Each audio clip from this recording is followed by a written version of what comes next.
pengacara kondang Dr. Togar Situmorang, SH, MH, MAP, CMed, CLA, yang dikenal publik dengan julukan Panglima Hukum, menjalani sidang perdana kasus dugaan penipuan.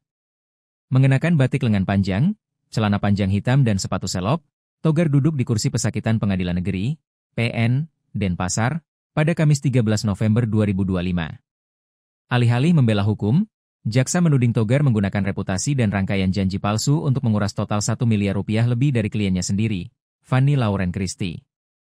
Jaksa penuntut umum, JPU, Isa Uli Nuha, SH, MH, dalam dakwaannya, secara belak-belakan menyebutkan bahwa pengacara berusia 59 tahun itu membangun jaringan kebohongan untuk memuluskan proyek hukum kliennya terkait sengketa properti Double View Mansions di Badung, Bali, yang melibatkan warga negara Italia, Luca Simioni.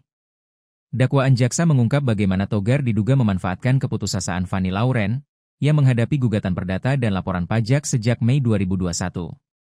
Setelah Fanny menyetujui biaya jasa hukum sebesar 550 juta rupiah pada Agustus 2022 yang dibayar penuh melalui transfer ke rekening atas nama Ellen Mulyawati, Togar diduga mulai melancarkan aksi penipuan berlapis.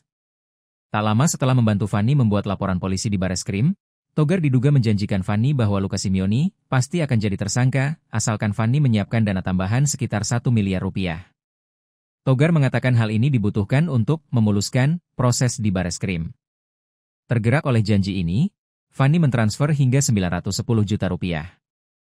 Jaksa menegaskan bahwa penetapan tersangka sama sekali tidak memerlukan uang sebesar itu dan penyidik Bareskrim tidak pernah memintanya. Togar kembali meyakinkan korban dengan mengaku memiliki hubungan keluarga dengan pejabat di kantor wilayah Kemenkumham Bali. Dengan janji Luca Simioni akan segera dideportasi, ia meminta Fanny menyiapkan 500 juta rupiah. Fanny pun menyanggupi dan mentransfer penuh jumlah tersebut. Bahkan dalam kasus yang ditangani Polres Badung, pada awal 2023, Togar mengirim pesan WhatsApp kepada Fanny, menjanjikan surat penghentian penyelidikan, SP3. Kemudian, ia diduga meminta 200 juta rupiah lagi, dengan alasan uang tersebut harus diberikan kepada Kapolres agar surat bisa dikeluarkan.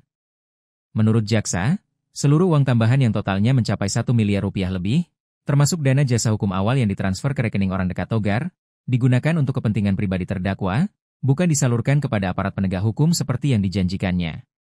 Terdakwa mengatakan hal tersebut hanya agar menyesatkan pemahaman saksi Fanny Lauren Christie sehingga tergerak hatinya mau menyerahkan uang kepada terdakwa, ungkap jaksa.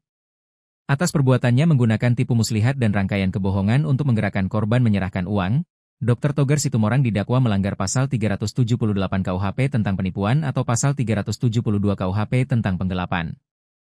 Sidang selanjutnya akan dilanjutkan dengan agenda pembuktian apakah Panglima Hukum ini akan mampu membuktikan dirinya tidak bersalah atas tuduhan telah menjadikan kepercayaan klien sebagai komoditas penipuan. Download Tribun X sekarang, menghadirkan lokal menjadi Indonesia.